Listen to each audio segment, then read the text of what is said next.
변화시킵니다. 오늘도 주의 말씀에 마음의 문을 엽니다.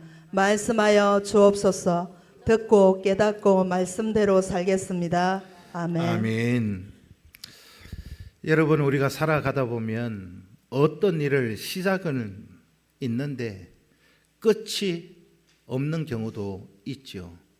또 어떤 일을 시작했는데 허시부지 끝나는 경우도 있습니다.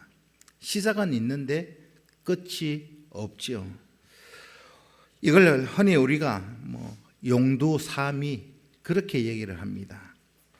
시작할 때는 거창하게 용머리처럼 그렇게 시작을 했는데 끝을 보니까 뱀꼬리처럼 어디로 갔는지 흔적도 없이 사라져 버리는 경우를 용두사미 그렇게 말을 합니다. 또 하나는 새롭게 시작했던 그 일이 여전히 현재 진행형 ing 진행 중일 때 오늘 이 본문 사도행전이 그런 책입니다. 끝이 없는 마침이 없는 그런 성경책이 사도행전입니다. 오늘 이 본문 사도행전이 방금 제가 말씀드린 것 중에 어느 편에 속하겠습니까? 사도행전은 용두사미로 사라져 버린 책이 아닙니다. 사도행전의 역사는 지금도 여전히 계속되고 있습니다. 사도행전 28장으로 사도행전은 끝을 맺은 것 같지만 끝난 게 아니라 사도행전 29장 성경에는 기록되어져 있지 않지만 29장의 내용을 누가 써내려가야 하느냐? 누굴까요? 평산교회. 또 여러분들 삶의 모습을 통해서 오직 은혜로 오직 믿음으로 그 성령의 역사를 써내려 가실 수 있기를 축복합니다. 오늘 말씀은 사도행전 마지막 부분입니다. 끝이 없는 사도행전인데 마지막은 어떻게 기록되어져 가고 있는가? 특별히 16절에서 22절까지의 말씀은 사도 바울이 로마에 온 이유를 설명하면서 시작하고 있습니다. 로마에 도착했던 이 바울의 신분을 말씀하고 있는데 또 바울은 로마 거기로 가기를 원했다. 그렇게 시작합니다. 사도행전 19장 21절 말씀을 읽습니다. 시작.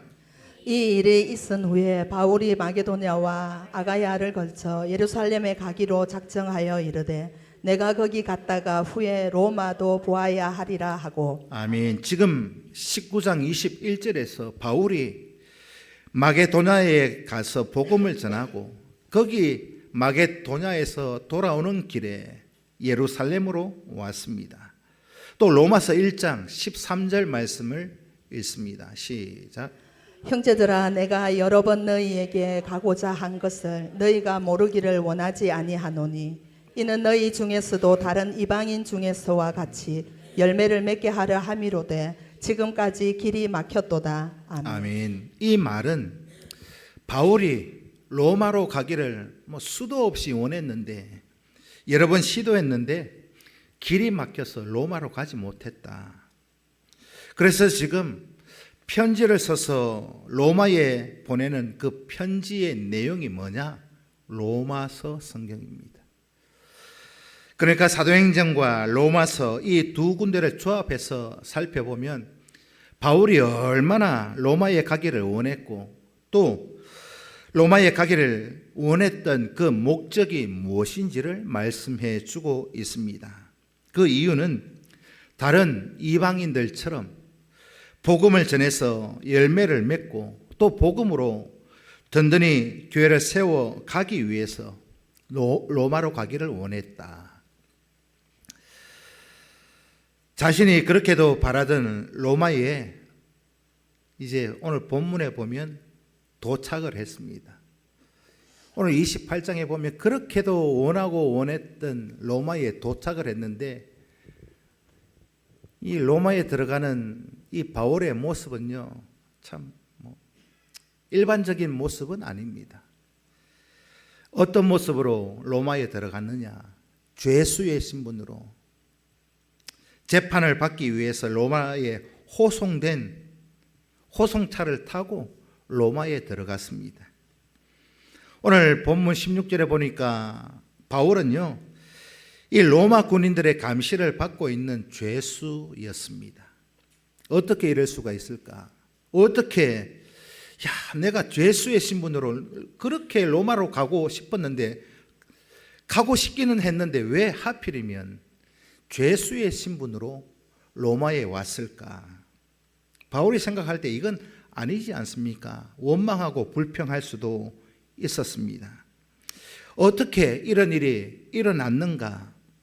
그 가운데에서 하나님의 인도하심을 살펴볼 필요가 있습니다. 이어서 로마에서 복음을 전하기 위한 바울의 준비 작업을 기록해 놓았습니다. 바울, 로마의 유대인들에게 하나님의 말씀 복음을 전하기 위해서 왔다. 그렇게 자신의 입장을 밝히면서 또 뭐라고 설명하느냐? 나는 죄수의 신분으로 로마에 왔다. 그것도 재판 받으려고 가이사에게 오늘날로 말하면 1심 형을 받고 거기에 불복해서 항소를 하니까 이제 로마로 오게 된 거예요. 우리나라 이 행정 법무부 이렇게 보니까요, 대구에 구치소가 있고 교도소가 있어요. 김천에도 가면 교도소가 있어요. 김천에도 법원이 있습니다. 김천에서 이제 1심 재판을 받아가지고 형을 이제 받으면 1심에 불복해서 항소를 하잖아요.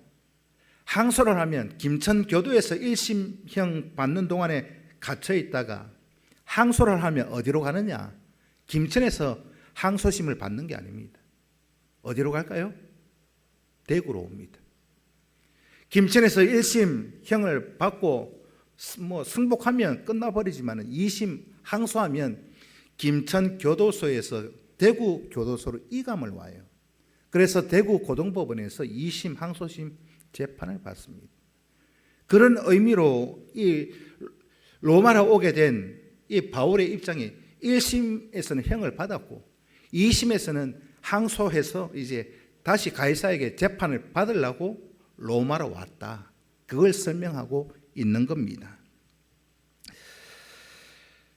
죄수의 신분으로 이 로마에 재판받으러 왔다는 것은요, 그냥 보이는 표면적인 상황을 보면 이거는 복음을 전하기는커녕 자신의 생명도 건사하기 어려운 그런 상황에 놓여져 있습니다.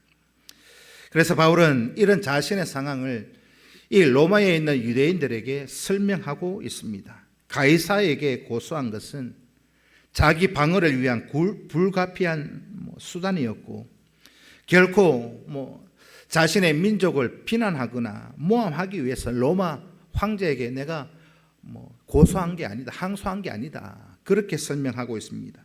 그래서 오늘 본문 19절에 보면 뭐라고 하느냐? 유대인들이 반대하기로 내가 마지못하여 가이사에게 상소함이요 내 민족을 고발하려는 것이 아니니라, 이렇게 설명해 주고 있습니다.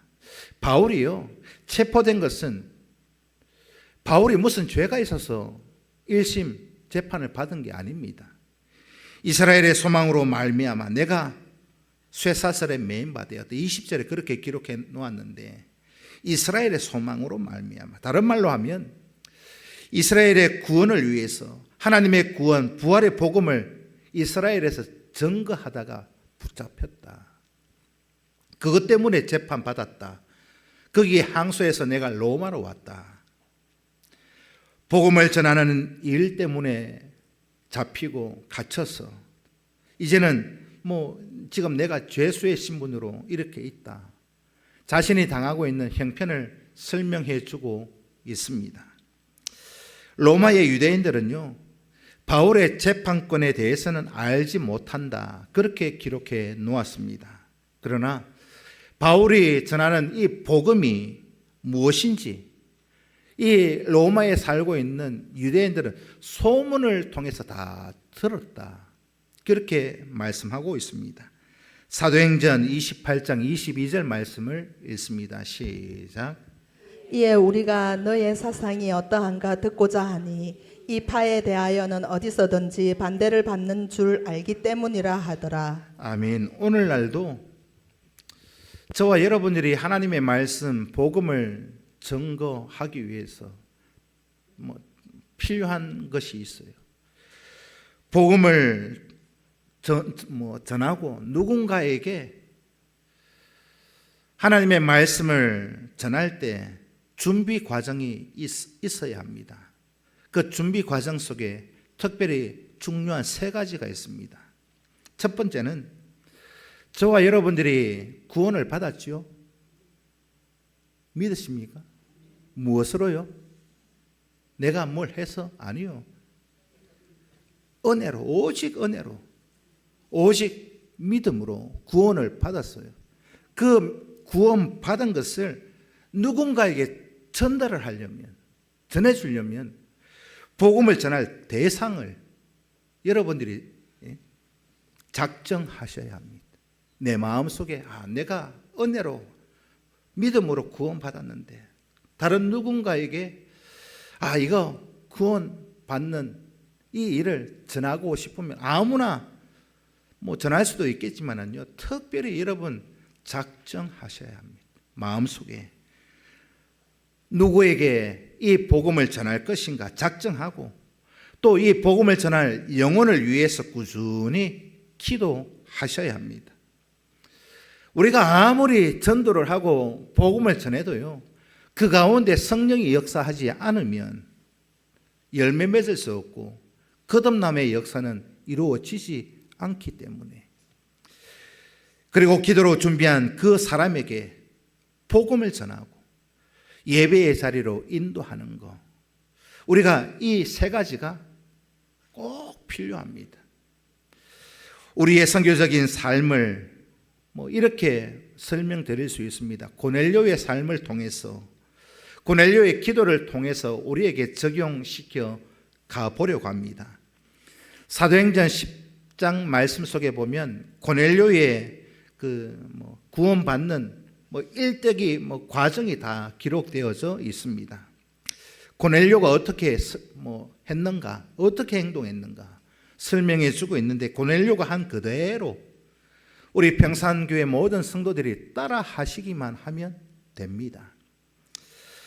우리가 하나님 앞에 예배하는 것도 그래요. 꼭 여러분 예배할 때 첫 번째로 오늘 이 예배를 드릴 때 있잖아요. 오늘 이 예배실에 들어오시기 전에 영과 진리로 하나님 앞에 예배할 마음을 위해서 기도하셔야 합니다. 그거는 날 위해서 기도하는 겁니다. 왜 예배당 입구에 10분 전에 입장하셔라, 왜 10분 전에 입장하셔라 하는 이유가 있어요. 예배당에 들어와서 예배 드리기 전 10분 전에 들어와서 오늘 내가 받을 은혜에 대해서 내 영혼을 위해서 기도하셔라, 그런 의미로 붙여놓은 겁니다. 우리가 하나님 앞에 예배하러 왔잖아요. 대충 설렁설렁 나와서 같은 1시간 예배를 드릴지라도 어떤 마음으로 준비되어져 있는가, 어떤 마음으로 예배당에 왔느냐, 거기에 따라서 예배 드리는 질이 달라집니다. 받는 은혜가 달라집니다. 우리가 먼저 하나님 앞에 예배할 때 내가 먼저, 다른 누구도 아니에요, 내가 먼저 은혜 받으셔야 합니다. 그렇지 않고서는 무슨 일을 하든지 될 수가 없습니다. 은혜를 받아야 되고 성령의 은혜를 받고 내가 성령의 은혜를 체험해야만 복음을 전할 수 있어요. 여러분, 먹어보지도 않고 맛있는지 맛없는지 어떻게 알아요?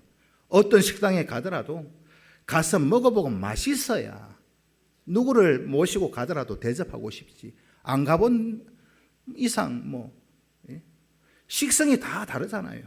남들은 다 맛있다 할지라도 내 입에 안 맞으면 맛이 없는 것처럼 가서 내가 직접 먹어보고 내가 체험해 봐야 하지 않겠습니까? 내가 받은 게 없는데, 내가 은혜 받은 게 없는데, 성령의 역사가 내게서 이루어지지 않았는데 그걸 누구에게 전할 수 있겠습니까?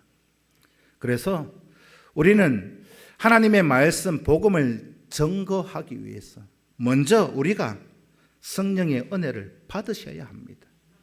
그렇기 때문에 먼저 우리가 영과 진리로 예배할 수 있게끔 미리 나와서 기도로 예배를 준비하고 나의 마음을 주가 성령이 주장하여 주시기를 기도하시면서 사모하시면서 예배하실 수 있기를 축복합니다.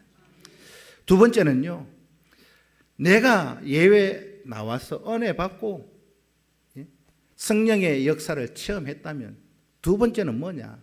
함께 예배할 영혼을 위해서 기도하셔야 합니다. 내가 복음을 듣고 은혜를 받고 구원을 받았습니다. 이 복음을 누구에게 전달해 주어야 할 것인가? 여러분, 이 복음이 있잖아요. 나만 천국 가면 됩니까? 나만 천국 가면 그것으로 끝이 납니까? 다르게 표현하면 이렇게 설명할 수 있습니다. 저는 돈이 1억이 없어요. 1억, 꿈만 같은 1억인데 만약에 여러분들이 현찰로 1억이 있다면 그거 누구 주겠어요? 우리 정종식 장로님한테 1억이 현찰이 있는데 제가 장로님 보고 1억 날 좀 주이소 한다고 주겠어요? 줄 수도 있을지는 모르겠습니다. 안 줄 거예요. 누구 줘요? 예? 정성근 권사님 웃으시는 1억이 있는데 날 주이소 하면 주십니까? 안 줘요. 저도 안 줘요. 누구 줍니까? 아들 주시오. 예? 아들 없으면 딸 주시오. 누구 줘요? 맞지요? 내가 주의 은혜로 주의 그런 은혜로 구원받고 내가 하나님 백성 됐으면 이 복음 누구에게 전달해 줘야 돼요? 누구요? 자식에게. 1억은 자식에게 주고 싶은데 내가 오직 믿음으로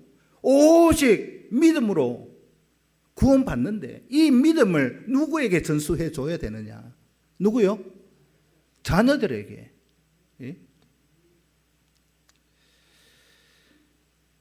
자식에게 전수해 줘야 되고 또 형제, 자매, 친척들에게 전해야 되지 않겠습니까?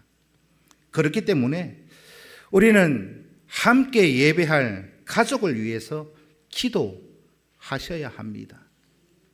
예배의 자리에 나오지 않은 가족이 누가 있는가?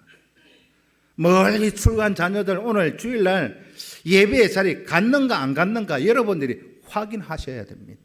한 집에 살지 않아도 전화해서 야야 오늘 교회 갔다 왔냐? 어쨌냐? 그 영혼 만약에 우리 가족들 중에 아직도 믿음이 들어가지 않고 주의 은혜로 살지 않는 자녀든 형제 자매든 누가 있다면 그들을 위해서 함께 예배의 자리에 나올 수 있게끔 기도하실 수 있기를 축복합니다. 이게 사도행전 10장에서 기록해 놓은 고넬료의 그 일대기 중에도 한 부분을 설명해 주고 있습니다. 세 번째는 함께 예배하고 함께 구원받을 하나님 나라의 백성으로 쓰임을 받을 친구와 이웃을 위해서 기도하셔야 합니다. 오늘 우리가 생명이 있다. 생명이 붙어 있다. 왜 우리에게 생명이 붙어 있는가? 다른 일들도 많지만 하나님이 우리에게 오늘 이 하루의 삶을 시간을, 생명을 허락해 주신 것은요, 이 땅에서 복음 증거하는 선교사로 존재하는 겁니다. 아멘 좀 해보세요. 내게 생명 주신 이유는요, 오늘 우리가 왜 여기에 있느냐, 왜 살아있느냐, 왜 생명 붙어 있느냐, 복음을 전하는 선교사로 가정에 존재하고 있는 거예요. 복음을 증거할 선교사로 직장에 존재하고 있는 거예요. 우리는 이 땅에 선교사로 존재하고 있습니다. 이런 면에서 우리의 삶은 기도로 시작하고 기도로 진행되어져야 되고 기도로 마무리되셔야 합니다. 이것을 동양의 어떤 사상으로 말씀을 드리면, 동양 철학적인 단어를 말씀드리면, 유교 전통 안에서 수신제가 치국평천하, 그 말로 다 설명되어 있습니다. 수신, 나부터. 고넬료가 하나님 앞에 간절히 기도했고, 그 다음에 가족들과 아는 친구들과 지인들을 다 초청해서 불러놓고 누구를 모셨어요? 베드로를 불렀습니다. 베드로를 불러서 이 베드로의 입을 통해서 복음을 들을 때 그렇게 기도로 준비하고 또 기도로 준비했던 그 사람을 불러서 그렇게 하나님 앞에 모여 있을 때 바울이 베드로가 복음을 전가할 때 거기에 성령의 충만한 은혜가 임하였다. 고넬료 가정에 그런 일들이 일어났습니다. 이것이 복음을 전가하기 위한 준비 과정이었습니다. 다음으로 23절에서 31절까지의 말씀은 바울의 복음 전파 사역을 말씀하고 있습니다. 바울은 로마에서 죄수의 신분으로 누구에게 먼저 복음을 전가했느냐? 유대인들에게 복음을 전했습니다. 바울은요, 어디를 가든지 복음을 전하는 순서가 거의 동일합니다. 거의. 성경 이래 보면은요, 바울이 선교 여행을 하면서 복음을 전하는 순서는 거의 99.9% 동일합니다. 어쩌면 이것이 바울의 선교 원칙, 어찌 보면 목회 원칙이었다, 그렇게 말씀드릴 수 있는데, 로마서 1장 16절 말씀을 읽습니다. 시작. 내가 복음을 부끄러워하지 아니하노니 이 복음은 모든 믿는 자에게 구원을 주시는 하나님의 능력이 됨이라. 먼저는 유대인에게요 그리고 헬라인에게로다. 아멘. 이것이 바울의 선교 원칙입니다. 먼저는 누구요? 유대인들에게, 그리고 헬라인들에게. 먼저는 모든 사람들에게 구원을 주시는 하나님의 능력인데 순서가 그렇게 되어 있어요. 유대인, 그리고 이방인, 헬라인. 수신제가 치국 평천하, 순서가 맞잖아요. 로마에 있는 자신의 집으로 유대인들을 초청해서 복음의 핵심을 증거합니다. 이 복음의 핵심 내용을 살펴보면, 첫째는요, 모세의 율법과 선지자의 마지막 완성, 곧 예수 그리스도다, 그것을 가르쳤습니다. 유대인들을 초청해서 이 사실을 전합니다. 그리고 하나님을 믿으면 당연히 하나님을 믿으면 이건 자동적으로 따라와야 돼요. 그게 뭡니까? 하나님을 믿으면 예수를 믿어야 돼요. 하나님이 보내신 예수님을 믿는데 뭘 믿느냐? 날 위해 예수 그리스도가 죽으심과 부활을 믿어야 된다는 거예요. 그게 믿음입니다. 우리가 하나님을 믿으면서, 하나님을 믿는다 하면서도 예수 그리스도의 죽으심과 부활을 믿지 않는 거, 다르게 표현하면 믿음이 없는 거예요. 잘못된 겁니다. 왜 구약의 율법과 선지자들이 다 예수 그리스도를 말하고 있고 그렇게 하느냐? 하나님을 믿는다면 당연히 예수 그리스도를 믿는 것으로 완성되어 가야 한다는 것입니다. 그리고 오직 예수 그리스도의 대속의 죽음을 믿는 그 믿음으로 구원받을 수 있습니다. 그걸 오늘 본문 제목처럼 오직 은혜로, 오직 믿음으로 우리는 구원받습니다. 로마서 이 성경에서 강조하고 있는 그 이신칭의 복음이 이것입니다. 예수님의 죽으심과 부활을 믿는 믿음으로 구원받는다. 이걸 신학적 용어로 이신칭의라고 합니다. 바울은 유대인들에게 율법에 기록되어져 있는 그 율법을 100% 지킨다 해본들 그것으로 구원받는 게 아니다. 오직 무엇으로 구원받아요? 믿음으로. 이것이 이 바울이 자신의 집에 유대인들을 불러서 강론하고 설교하고 가르치고 있는 내용이었습니다. 이것이 성경 전체가 전하고 있는 복음이고 우리가 믿는 복음입니다. 여러분, 오직 은혜로, 오직 믿음으로 구원받는 줄로 믿으실 수 있기를 축복합니다. 두 번째는 바울이 전한 이 복음을 들은 유대인들의 반응이 기록되어져 있는데요. 이 복음을 들은 유대인들의 반응이 둘로 나뉘어져 있습니다. 바울의 복음을 듣고 소수의 사람들은 이 복음을 믿었다. 그렇게 기록해 놓았거든요. 그러나 다수의 사람들은 복음을 믿지 않고 배척하더라. 유대인들의 반응을 본 바울, 그들에게 자신의 입장을 다시 선포하고 있습니다. 유대인들이 복음을 받아들이지 않고 믿지 않고 배척했기 때문에 이제는 내가 어디로 가느냐? 이방인들에게. 너희들이 복음 내가 전했는데 너희들 믿지 않기 때문에 나는 이제 헬라인들, 이방인들에게 복음을 전가하겠다. 선포를 했습니다.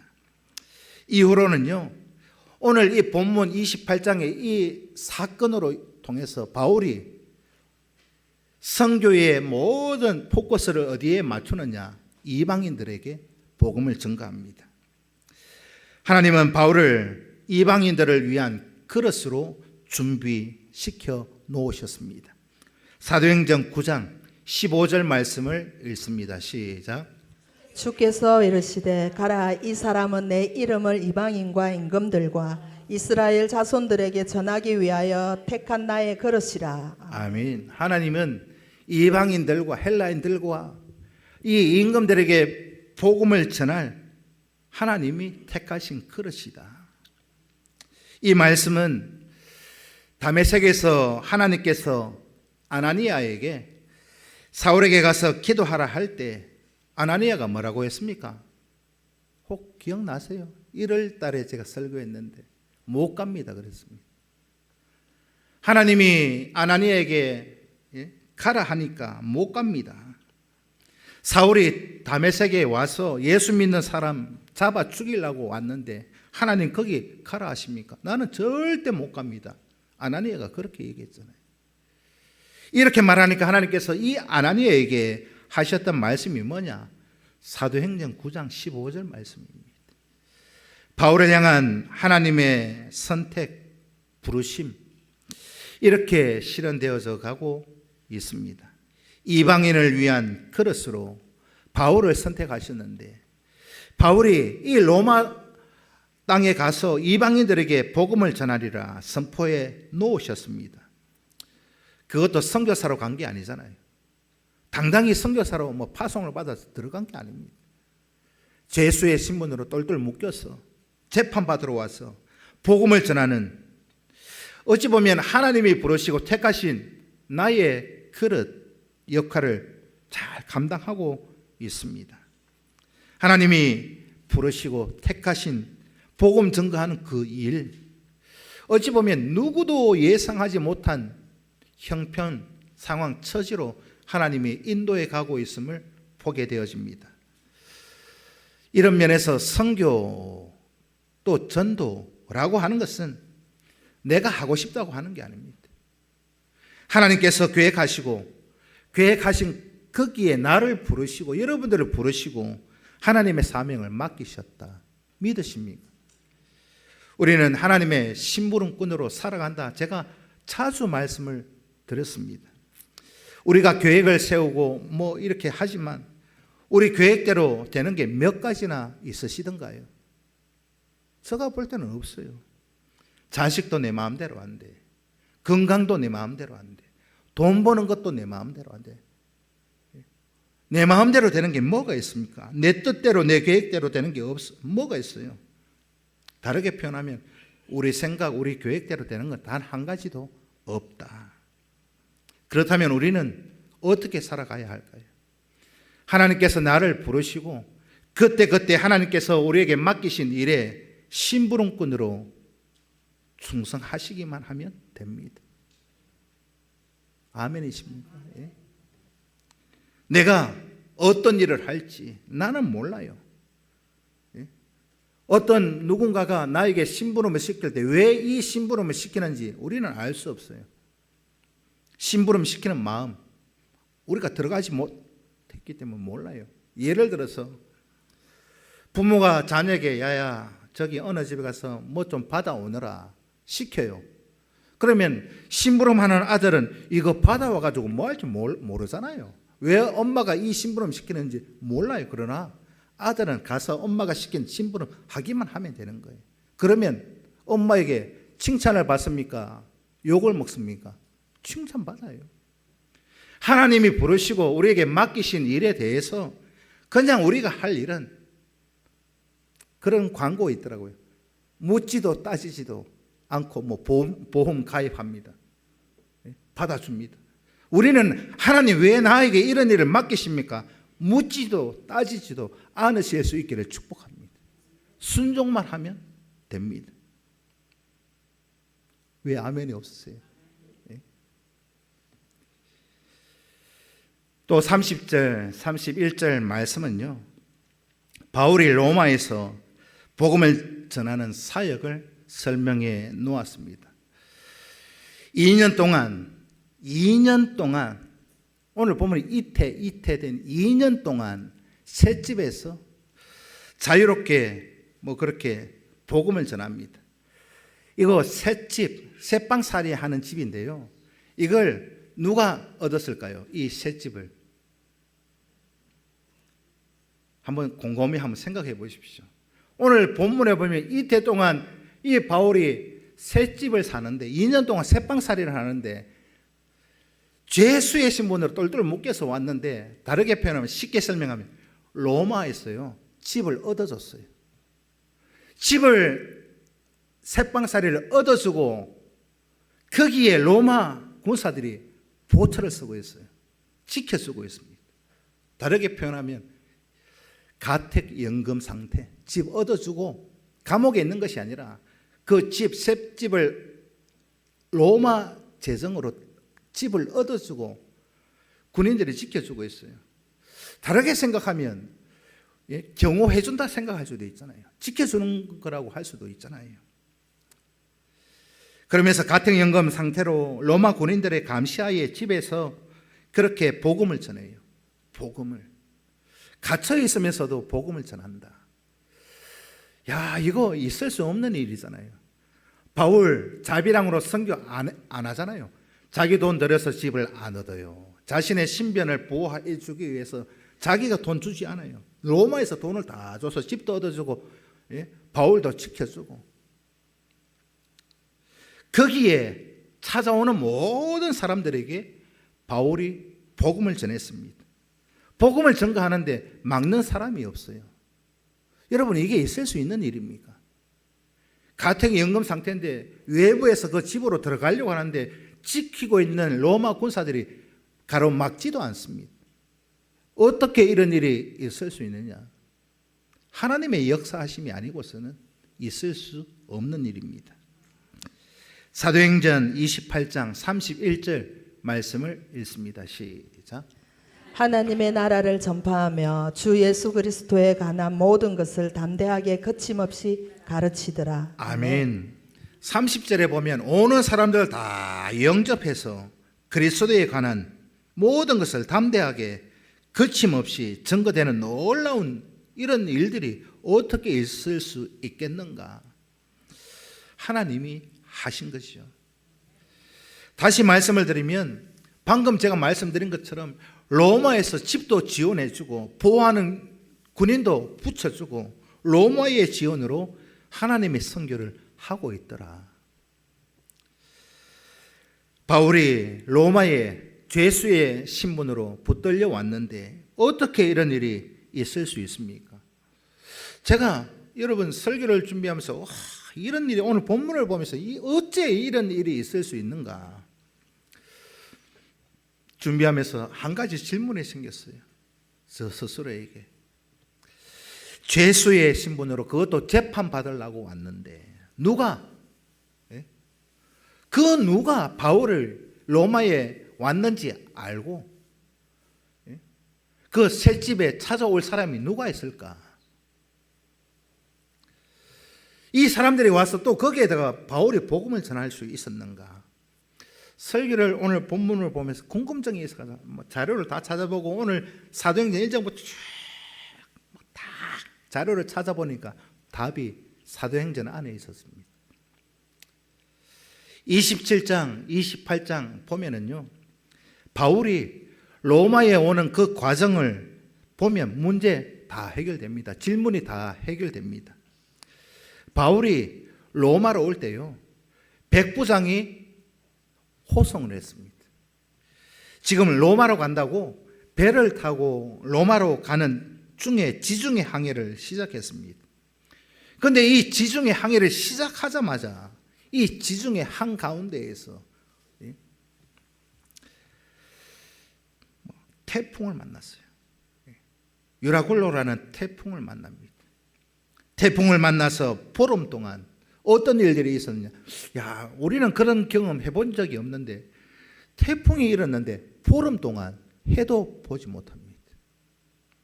칠흑 같은 어둠 속에서 파도에 힘몰아치고 아마도 그렇지 않았을까요? 막 태풍이 오는 그 가운데 깔아지지도 않고 우리가 놀이기구 타러 가보면 바이킹 타듯이 막 이렇게 요동을 칠 텐데 거기에서 다 토하고 먹지도 못하고 살려고 바다에 자신들의 물건 다 버리고 그들 마음속에 가지는 게 뭐냐?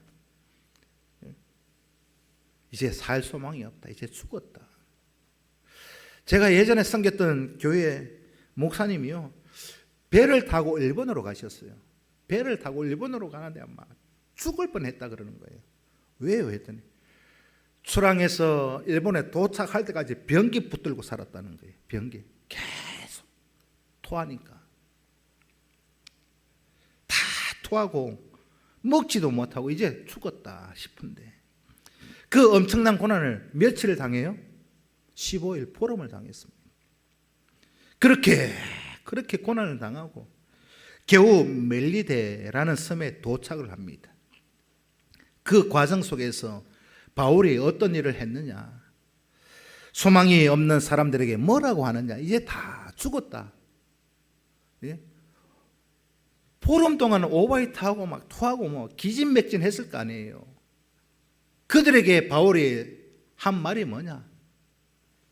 걱정하지 마라. 걱정하지 마라.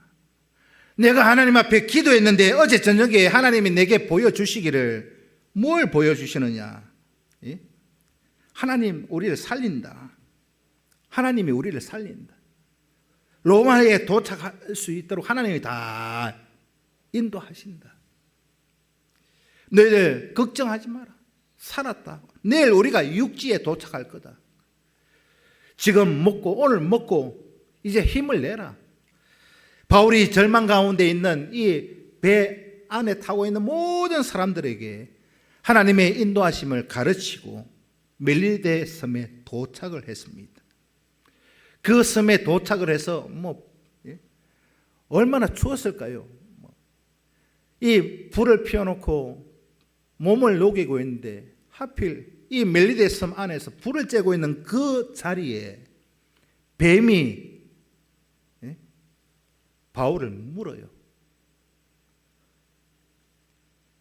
바울이 뱀에게 물렸습니다. 또 사람들이 놀랐지 않겠습니까? 야, 저 바울 육지에는 도착했는데 도착하자마자 불 쬐고 있는데 뱀에게 물렸으니 곧 죽겠다. 근데 안 죽어요. 뱀의 독사에게 물렸는데도 바울이 안 죽어요. 그러니까 사람들이, 그 주변에 있는 모든 사람들이 놀래가지고, 야, 저건 사람이 아니다, 신이다, 신. 그래서 그 일 이후로 바울을 참 신처럼 떠받듭니다. 그런 일들이 성경에 기록되어 있어요. 그래서 그 섬에 있는 그 모든 사람들이, 주변 사람들이 바울의 권위 인정해주고 다시 로마로 갈 수 있는 배에, 모든 배의 물건하고 먹을 것하고 다 채워가지고 그런 어려운 가운데 로마 땅에 도착한 거예요. 그 광경을 목격한 사람이 몇 명이냐?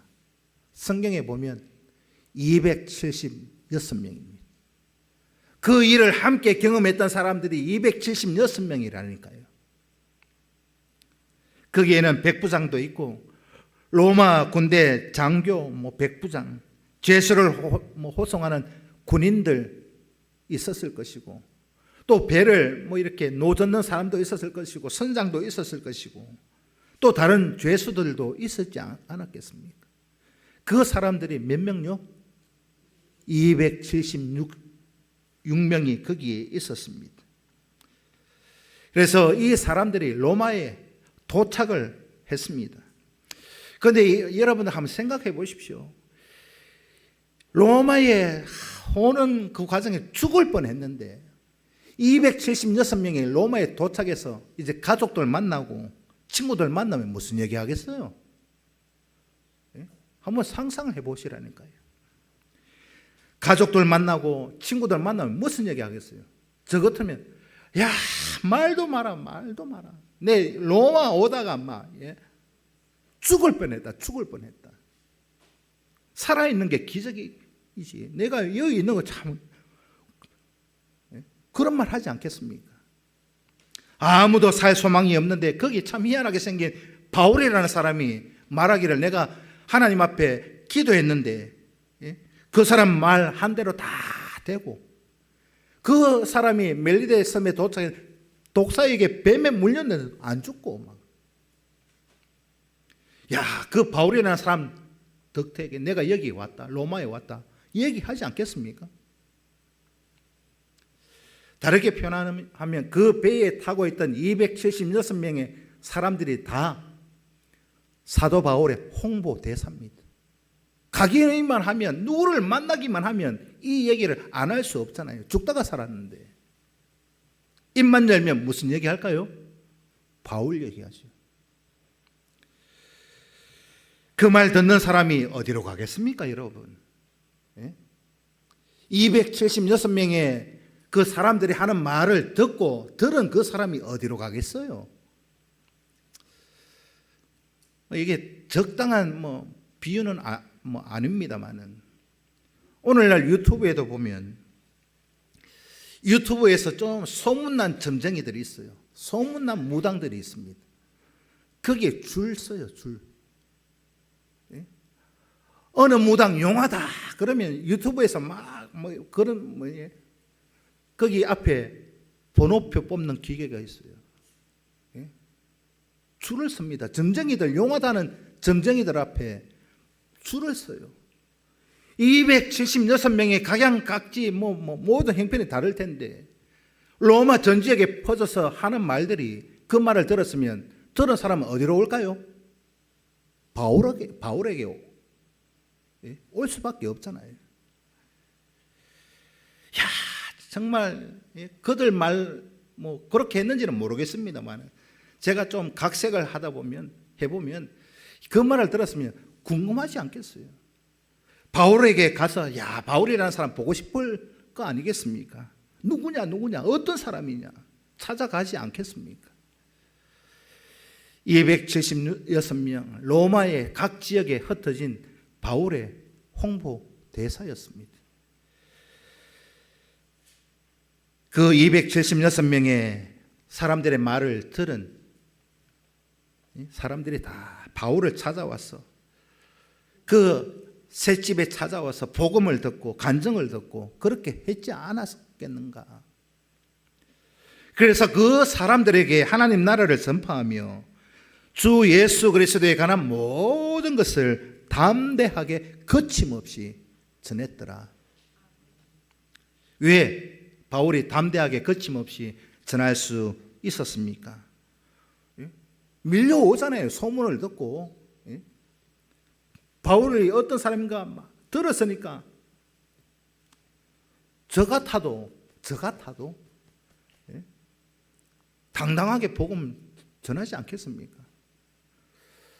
우리 교회도 모르겠습니다만은 여러분들이 흩어져서 경상각지에 흩어져서 평상교회 복음의 역사를 나타내실 수 있기를 축복합니다. 날마다 평상교회에서 은혜 누리고 산다.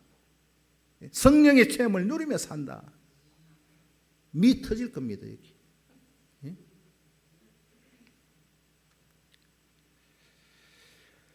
복음이 로마 핵심부에 있는 모든 백부장, 군인들에게도 전해졌고 로마 권력의 핵심으로 이 복음이 들어가게 된 계기를 설명하고 있습니다.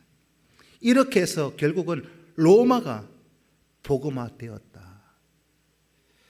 하나님의 역사, 바울이 로마에 가서 복음을 전하리라 그 예언하셨던 그 말씀처럼 그 기도가 바울이 생각하지 못한, 꿈에도 생각하지 못한 방법으로 하나님이 역사하셨다라는 것입니다.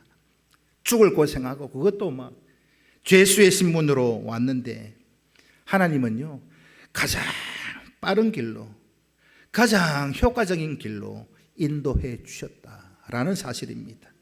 이것이 하나님이 하시는 일입니다. 로마에 복음을 전하려고 했던 바울의 간절한 기도와 비전이 이렇게 이루어져 가고 있는데 어떤 과정을 통해서 이루어졌느냐? 사도행전 19장 21절 말씀을 읽습니다. 사도행전 19장 21절 말씀 시작. 이 일이 있은 후에 바울이 마게도냐와 아가야를 거쳐 예루살렘에 가기로 작정하여 이르되 내가 거기 갔다가 후에 로마도 보아야 하리라 하고 23장 11절 말씀을 읽습니다. 시작. 그날 밤에 주께서 바울 곁에 서서 이르시되 담대하라 네가 예루살렘에서 나의 일을 정언한 것 같이 로마에서도 정언하여 하리라 하시니라. 아멘. 이 말씀이 바울이 예루살렘에서 복음을 전하다가 충돌이 생겨서 거기에서 로마 군인들의 영내에 구금되는 그런 날이었습니다. 그리고는 항소에서 이제 재판받으러 로마로 오게 된 겁니다. 로마 군인들에게 잡혀서 복음 전하다가 잡혀서 구금되는 날에 그날 밤에 하나님이 뭐라고 하셨느냐? 이것이 사도행전 23장 방금 읽었던 11절 말씀이었습니다. 하나님이 바울에게 약속하셨죠. 바울이 하나님 앞에 이 비전을 가지고 기도했고 하나님께서 이 기도를 들으시고 약속을 주셨습니다. 그 약속이 사도행전 28장 30절 31절 말씀입니다. 하나님이 계획하시고 하나님이 부르신 일은 내가 하는 게 아니에요. 묻고 따지지 않고 순종만 하기만 하면 하나님이 이루어 가실 줄로 믿습니다. 이런 면에서 우리 평상교회 모든 성도도 말씀을 통해서 비전을 가지고 꿈을 가지고 소망을 가지고 기도하고 또 기도 중에 하나님의 약속 받았으면 담대하게 기도하며 열정으로 나아가는 겁니다. 하나님이 약속하신 거 하나님이 이루어 가실 겁니다. 사도행전은 아직도 진행 중입니다. 누구를 통해서요? 우리 평상교회를 통해서 아직도 진행 중에 있습니다. 사도행전의 역사는 끝난 것이 아닙니다. 복음을 전하는 선교적 사명, 여러분 자녀들에게, 형제 자매들에게 혹 교회를 오더라도 그냥 오는 자녀가 있다면 믿음에 굳게 설 수 있는 그런 자녀로 누가 되었든지 이 일을 언제까지 해야 되느냐? 내가 하나님 앞에 설 때까지, 또 주님 오실 그날까지 이 일을 잘 감당해 가실 수 있기를 축복합니다. 전도는요, 복음 증거하는 거는요, 여기에서부터 시작하는 겁니다. 내가 은혜 받고 은혜 받은 게 없는데 누구를 전할 수 있겠습니까? 여러분, 이제 우리가 살 날이 언제인지, 언제 끝날지 모르지만 살아가는 그 시간들 속에 하나님의 신부름꾼으로 오직 은혜로 오직 믿음으로 구원받은 그 사실 자랑만 하실 수 있기를 축복합니다. 예배드리고 경산지역 어디를 가든지 교회 자랑만 하실 수 있기를 축복합니다. 그게 하나님 기뻐하시는 일입니다. 기도드리도록 하겠습니다. 살아계신 아버지 하나님,